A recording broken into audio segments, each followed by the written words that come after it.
Hello, my friends. Happy New Year. For 2026, I wanted to share a very simple message. I don't know about you, but I find that life gets very complicated and is only getting more complicated all the time. And if you're like me and are watching these videos, you're interested in the healing journey, awakening journey, spiritual journey, trying to feel better and cope with life. And there are all these techniques that you have to remember. There's all these complexities of the nervous system, emotions, and what to do in these different situations. It all gets a bit much. And this message or idea is something very simple to fall back on in those moments when we precisely feel like it's too much, it's too complicated, I don't know what the hell to do. And the message is this. It is love as much as you can from wherever you are. This message is from a book called The Lazy Man's Guide to Enlightenment by Thaddeus Golas. It was written about 50 years ago, and I'd read it before, but I read it again over Christmas. It's very short, and was struck by that message because I notice in myself so often I'm trying to get to some imagined place of perfection, in my internal experience, with my image of who I am and how my life is going, with the external world and my relationships and money and the weather, I don't know, all of that stuff. And I'm never going to get there, and you're never going to get there. This managerial approach to life, it sounds like a good idea. It sounds like, well, I'll just organize everything how I want it, and then it'll be how I want it, and that will make sense. But of course, you've been doing that your entire life, and you're still doing it. You haven't got any closer. And we're just going to be doing that forever. And I've had the realization that there is no place I would want to end up where I'm still doing that. Any real coming to rest or peace in life would be beyond that continuous control and managerialism. And so this idea, love as much as you can from wherever you are, is just going back to basics of it's not trying to control reality, it's just trying to love reality, which is essentially the same as saying trying to accept it. Now, at this point, you might think, well, that sounds great, Ben, but, I actually dislike many aspects of reality, and that seems pretty justified to me. There's physical pain in my body, and there's all kinds of sufferings in the world. And that's the kind of whether, as much as, from wherever you are comes in. Because where you want to do at that point is then, okay, love the fact that you can't love certain things. Love the fact that you hate certain things. Love the fact that you don't want your pain to be here. You can always encompass your awareness, your consciousness you can always expand it to find something that you can love, that you can accept. So if you can't accept the physical pain or love it, you can love the hatred or resistance to the physical pain. If you can't love the hatred of it, you can love the fact that you feel like you shouldn't hate your physical pain, right? And this process deepens over time. It might sound kind of trite. Oh, just love it. No, love sounds like this trite woo-woo spiritual thing that people just wang on about. But there's a reason it reoccurs again and again. Why, if you ask people what really matters in life, there's a reason why it always comes back to love. Many people say it comes back to love. It doesn't come back to money. It doesn't come back to success. It comes back to love. And, all the great spiritual gurus often talk about this, how reality is essentially almost like a training ground for love. It's like you're this rock, this dull, angular, shapeless rock that needs to get sort of whittled down into a perfect pearl. And life, the frictions of life, the ups and the downs, is precisely what whittles away that pearl into a glistening, gleaming, perfect sphere of love.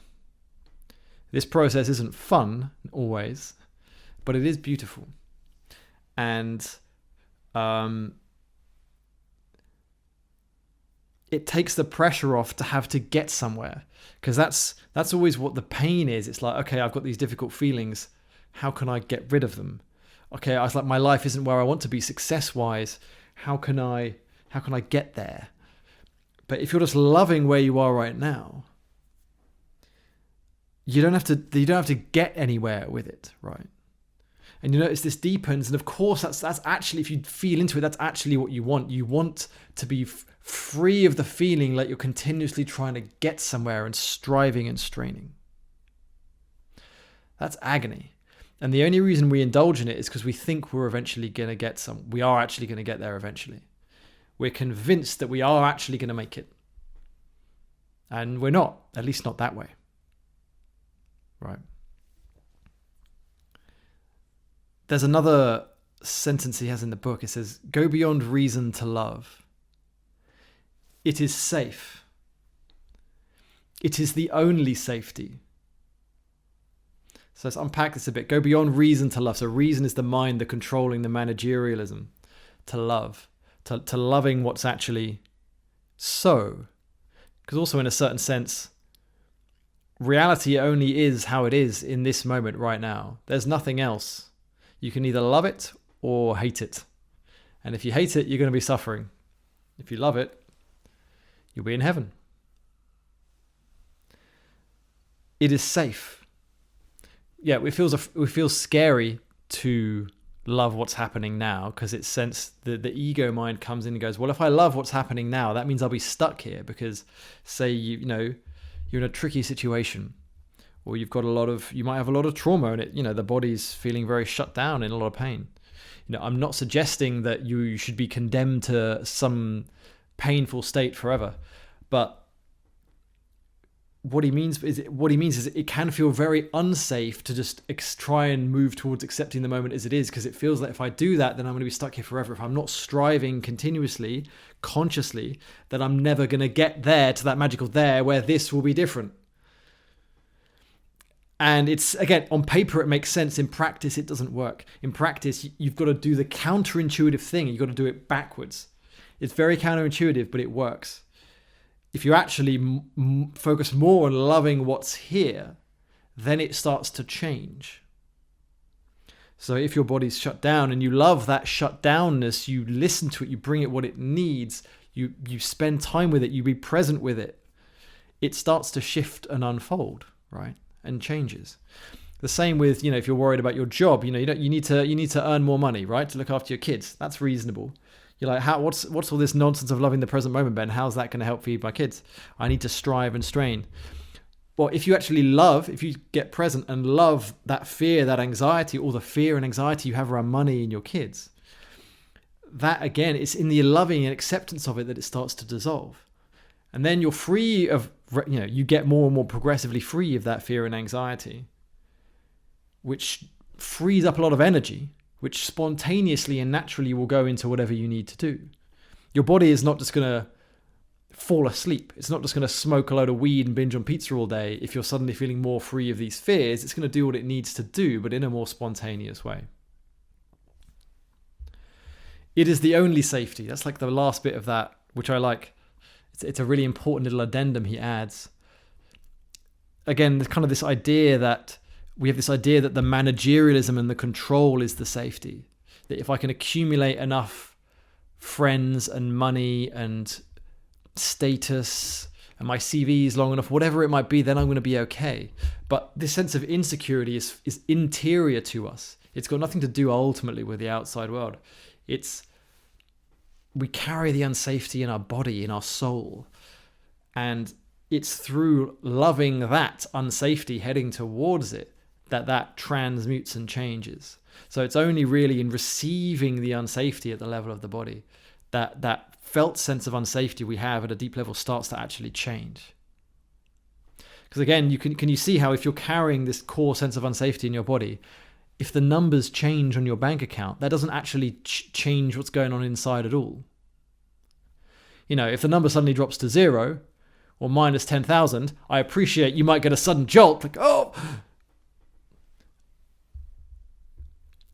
But once that jolt dies down, you'll always, whatever the number is, you'll always go back to wherever that default of the body is.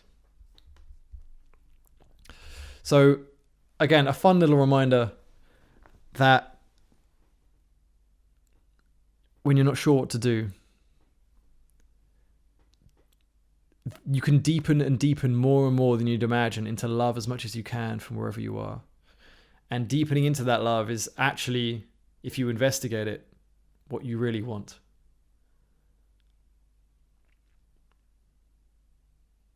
And yeah, find out for yourself. Take care. Bye.